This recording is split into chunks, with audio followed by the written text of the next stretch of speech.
দেন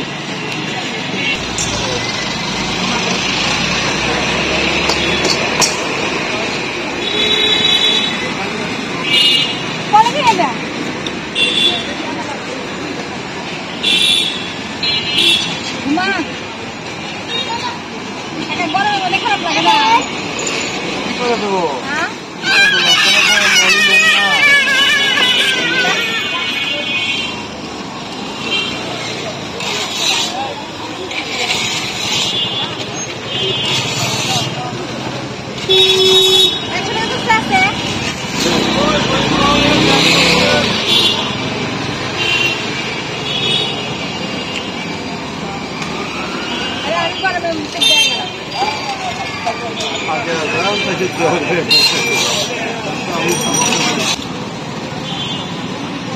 অনেকদিন পরে বের হয়েছি, অনেকদিন পরে ভিডিও বানানোরও চেষ্টা করতেছি।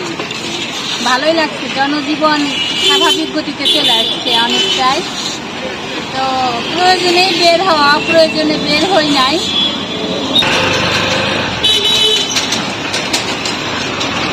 কয়েকদিন ভিডিও বানাই না, কিন্তু মনে হয় কতদিন ভিডিও বানাই না। তো আজকে মনে হলো যে স্বস্তির নিঃশ্বাস তো আছেই, তো মনে হলো যে একটু ভিডিও বানাই, কারণ আজকে একটু মনটা অন্যরকম ভালো। বের হয়েছি, এই জন্য ভালো লাগছে। আর কি বলবো,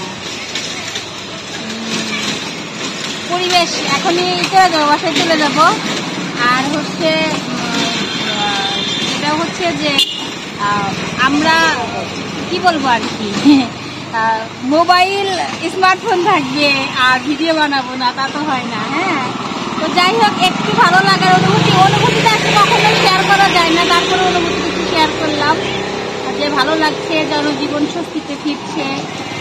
যে যার মতো প্রয়োজনীয় কাজের জন্য বাইরে বের হচ্ছে, বাইরে কাজ সেরেছে, বাসায় চলে যাচ্ছে, এটাই।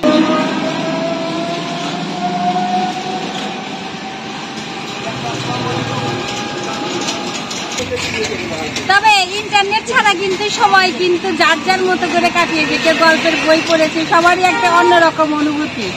করোনাকালীন সময়ে কিন্তু সবারই ইন্টারনেট ছিল, আর এই সময় ইন্টারনেট নাই, তারপরও কিন্তু মানুষ তার প্রয়োজনীয় কাজগুলো সেরেছে।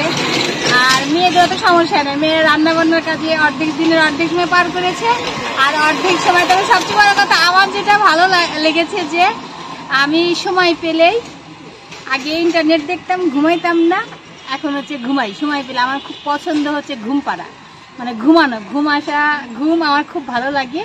এই জন্য যত পেরেছি রেস্ট নিয়েছি, যত পেরেছি ঘুমিয়েছি। সবকিছু অবশ্যই কাজে থাকে। তো সবাই ভালো থাকবেন, বাই বাই।